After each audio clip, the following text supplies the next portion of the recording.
Hi guys, me again. So somebody asked me to show how I put the bunting on to the bias binding. So I'm doing some more bunting today. Sorry, how to do the flags on the bias binding. So I'll do that. And also I've had some comments about what machine I use. This is a Brother machine. I absolutely love it. I get on so well with it. And one of the main reasons I love it is because the bobbin is so easy. My old sewing machine had the bobbin here on the side, so I would have to put it in like that, and it was always falling out. It was a real pain in the bum. I could just never get on with it. But with this one, it's super easy. I put it in. I've still got the stickers here to tell me what to do. I haven't taken them off. There's little pictures here. I put my finger on the bobbin, I pull it through, and that's it. It's done. Put the case on. Threading it, really easy. It has got this like threader thing on here that helps you thread the needle, but I have never done that. And it's super easy to thread as well. There's numbers everywhere, and there we go, it's thread. It is so easy. I just love it.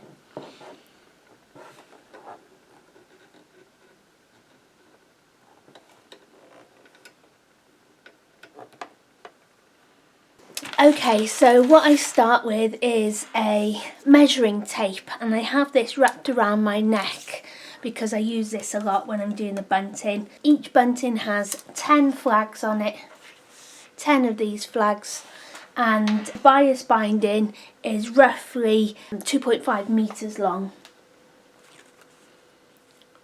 And so I've worked it out that I need 7 inches at the start. You can make it as long as you want, but this is what I do. I make it 7 inches long at the start before I put my first flag in.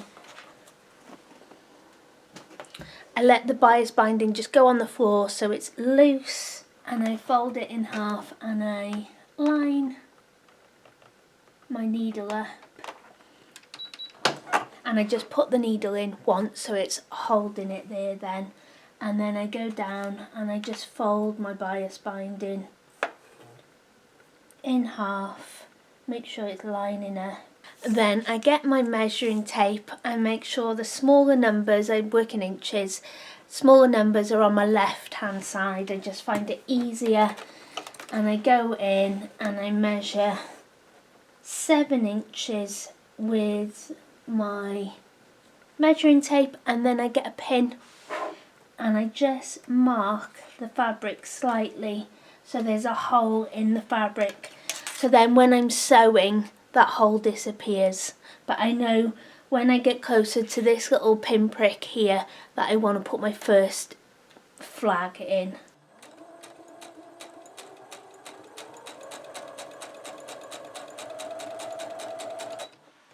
Now then, this sewing machine is noisy. It is noisy, but it's just me here. It doesn't get on my nerves or anything like that, and so I just get on with it. But if that is something that annoys you, then maybe this isn't the machine for you. That's the only thing with this machine, is it's noisy.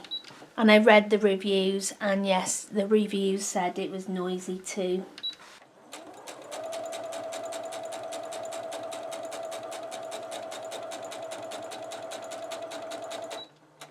So here's my little pinprick here, I can see it here, so I need to put the first flag in. This machine now is like 10 years old, so don't even think this model is around anymore. I think there's machines very, very similar to this that Brother have made, and maybe they've got rid of the noise and made it quieter. So I've got my flags here now. I'm just going to put them in order how I want them. And make sure the flags, if there's a pattern on it, there has to be a right way. Make sure you've got the pattern the right way.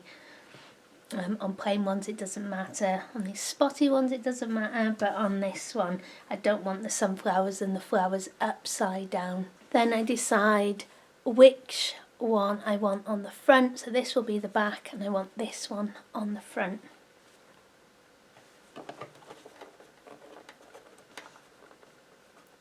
I line my fabric up with my little pinprick and I start sewing. making sure that fabric's in. There we go, and I just do a couple of stitches and then that's holding that in there now, and so I can go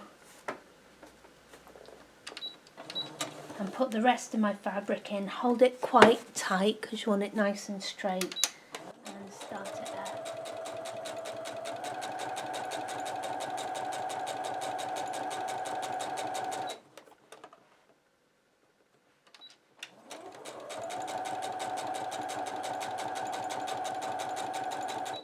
Now then, I'm at the end of my flag here, and I roughly know when my foot gets to the end of the flag, there on the edge of my bobbin case is 1.5 inches, and that's how much space I want between each flag. So if I go there, yeah, it's roughly there, and then I get my pin again. Don't even know if you can see that. Get my pin, and I just make a little hole roughly where I think the stitches are going to be, and I carry on. Next I've got this like gorgeous goldy colour, and it doesn't matter which way I have this because it's just a plain fabric, so I line it up with that pinprick. Put a couple of stitches through the bias binding and the flag.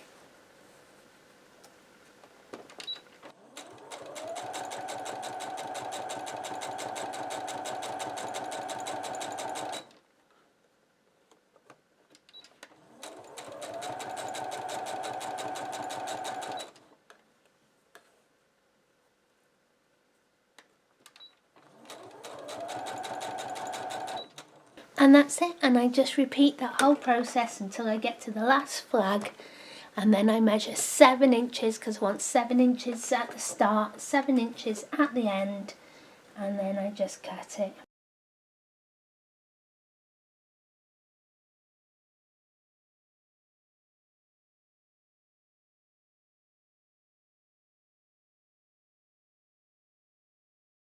Just keep making sure that you fold it before you put the flag in. I just find it easier than folding it because you can't see the back of it properly, and you want to catch the front and the back of the bias binding, so that's why we try and get it as even as possible.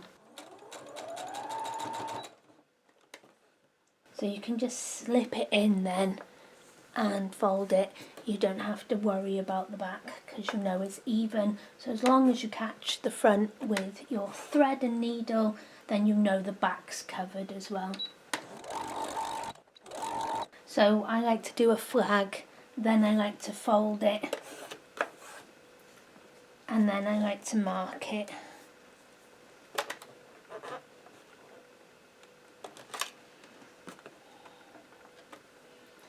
And I know, like I said, roughly once the foot gets here, this is about 1.5 inches, but I still like to measure every time. I know that takes a little bit longer, but I think it looks better when they are definitely even.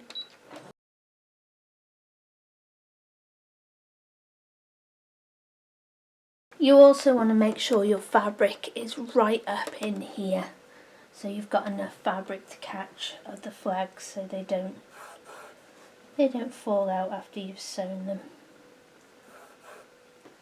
Speaking from experience. Okay, so I've done my first 5 flags. Now I'm going to carry on and do my next 5 flags.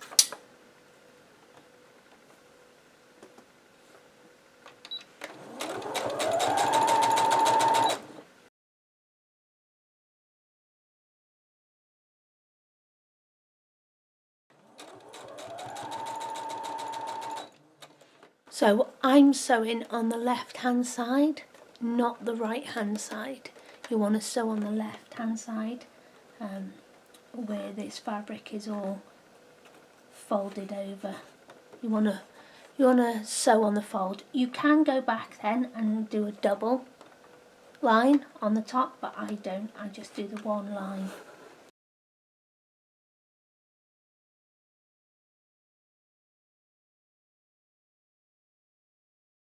Then usually I have something on my phone as well. I put some, like my talking book on, my audio book, or I listen to YouTube, and I just find it really relaxing. I've got a window right in front of me and I can see the garden, I can see next door's garden, watch the little birds.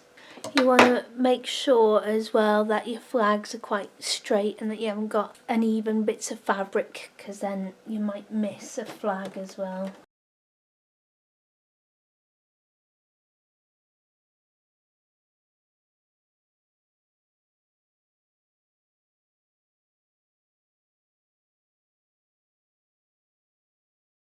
Okay, so I'm at the end now and I want 7 inches here, because we have 7 at the start and 7 at the back, and I just cut it.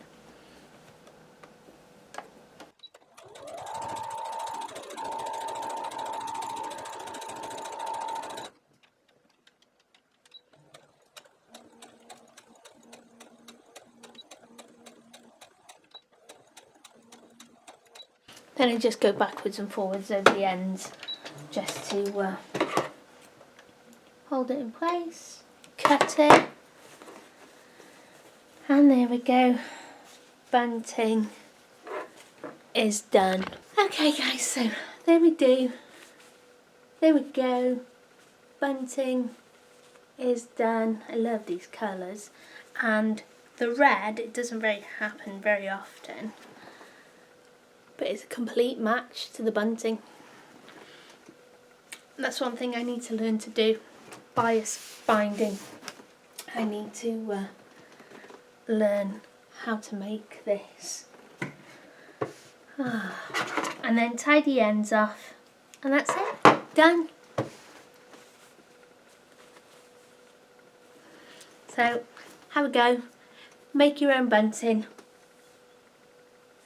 or if you can't be bothered, buy mine. But yeah, I'm getting on with this now. I've done some and now I'm gonna do some more. Yay! Bunting always makes me think of parties and stuff like that. Does anybody else think of Minnie Mouse when they see a polka dot like this, red and white polka dot? Always makes me think of Minnie Mouse. Yeah, so that's it guys, that's how I make my bunting, or that's how I attach it, should I say. So give it a go, and if you don't want to give it a go, buy mine. Right then, I'm off now. I'm gonna carry on and crack on with some more bunting, and take care, and I will see you soon. Bye.